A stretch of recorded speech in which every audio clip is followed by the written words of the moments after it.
సత్యం సుందరం movie చూడడం అయితే జరిగింది మామ. మన యాక్టర్ కార్తీ గారు, అరవింద్ స్వామి గారు లీడ్ రోల్ లో యాక్ట్ చేసిన మూవీ సత్యం సుందరం. ఇక లేట్ చేయకుండా మూవీ రివ్యూలోకి అయితే వెళ్ళిపోదాం మామ. ఇది ఒక సింపుల్ స్టోరీ మామ. లేట్ చేయకుండా టికెట్స్ అయితే బుక్ చేసుకోండి. చాలా రోజులకు ఒక మంచి ఫీల్ గుడ్ మూవీ అయితే చూస్తారు. అస్సలు మిస్ అవ్వకండి. ఈ వీకెండ్ లో మంచి మూవీ చూడొచ్చు మీరు. సినిమాలో క్యారెక్టర్స్ గానీ, సీన్స్ గానీ చాలా చాలా బాగా డిజైన్ చేశారు అసలు.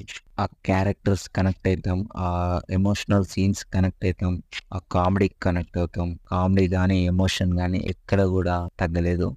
కాసేపు నవ్వుతాం, కాసేపు ఏడుస్తాం. ఒక మంచి ఫీల్ గుడ్ మూవీ ఇది. 96 అనే సినిమా తీసిన డైరెక్టరే దీనికి డైరెక్టర్ అన్నమాట. అది కూడా ఒక మంచి ఫీల్ గుడ్ మూవీ. దాని తర్వాత ఆయన ఇది తీశారు. మూవీ మాత్రం మనకు చాలా బాగా కనెక్ట్ అవుతుంది. ఇక యాక్టర్స్ విషయానికి వస్తే కార్తీ గారు అయితే చాలా బాగా చేశారు. కామెడీ సీన్స్ కానీ, ఎమోషనల్ సీన్స్ కానీ. తర్వాత అరవింద్ స్వామి గారు కూడా చాలా బాగా యాక్టింగ్ చేశారు. ఈ మూవీకి ఇంకా బ్యాక్గ్రౌండ్ మ్యూజిక్ చాలా ప్లస్ పాయింట్ అని చెప్పాలి. ఒక మంచి హార్ట్ టచింగ్ మ్యూజిక్ ఉంటది. ఏ సీన్ కి ఎలాంటి మ్యూజిక్ ఉండాలనేది కరెక్ట్ గా పడుతుంది.